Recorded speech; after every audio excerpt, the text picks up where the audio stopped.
Hey guys, what's going on? Today we got our first look at the new map for the upcoming DLC, Velvet Shell. I'm gonna let the video play for a second, and then I'll get back about some of the things that I noticed about our super short sneak peek video.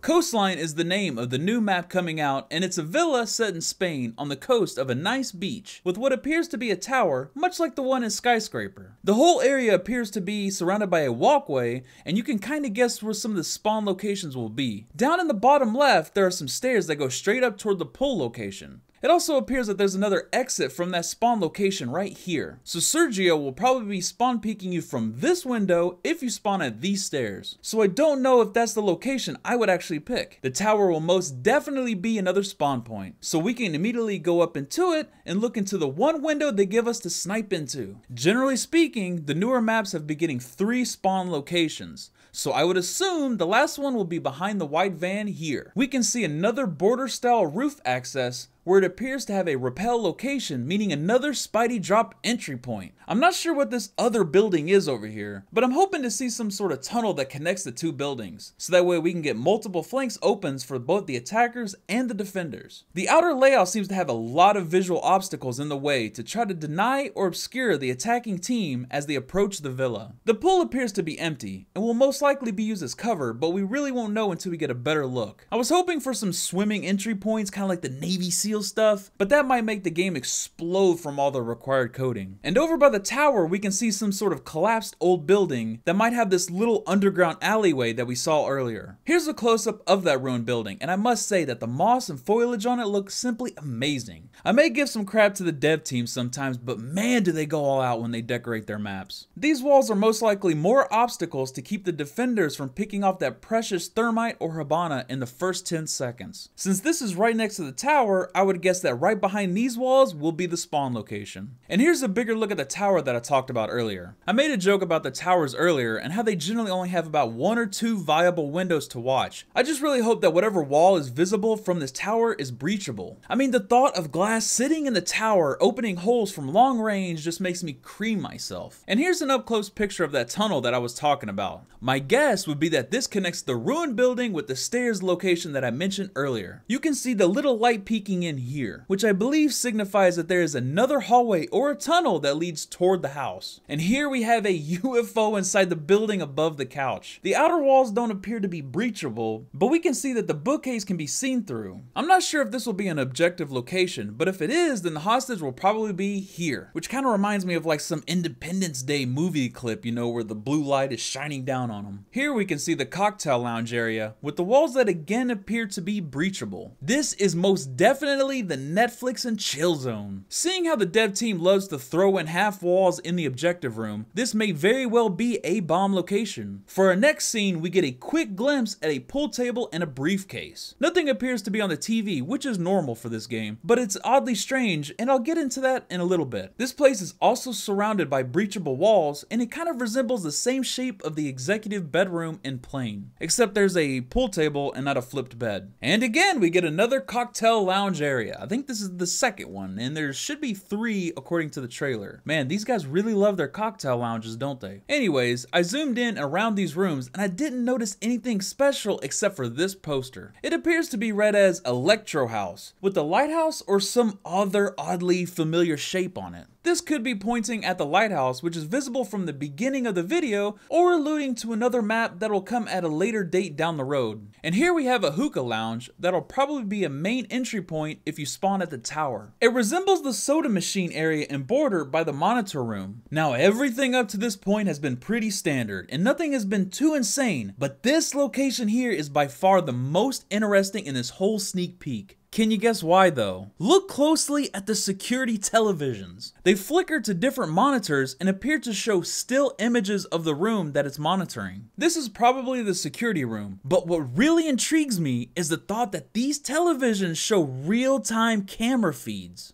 Now this could all be wishful thinking and all, but could you imagine holding up in this room if it was an objective and having an anchor watch all the cameras at the same time? I know it's highly unlikely, and it just may be added for fluff, but man, that would be so awesome. Another cool thing in this room is the calendar here. You can clearly read April at the top of the calendar, with the date circled much like the one in Favela and Plain. It has April 11th circled in red ink, most likely signifying another DLC drop, which means more content, or they could be just trolling us like they do on Reddit. For our next scene, we can see yet another bar, but this time it appears to be in some sort of club area. You can see the confetti on the ground, so I would imagine that this area will be wide open, hopefully with the awesome disco ball on it. These walls back here don't appear to be breachable, but these blue floral walls definitely do. I would assume that there's a door on the other side of this, but this is all just speculation. And here's a drone hole. Finally, we get an up-close view of the main entrance with a balcony and spawn-peeking windows behind it. This view could be the nighttime effect on the map, seeing how the sun is setting. So I'm not really sure if they'll implement a full night theme for Coastline. Now the next view we get will be a live panel and demo on February the 3rd through the 5th.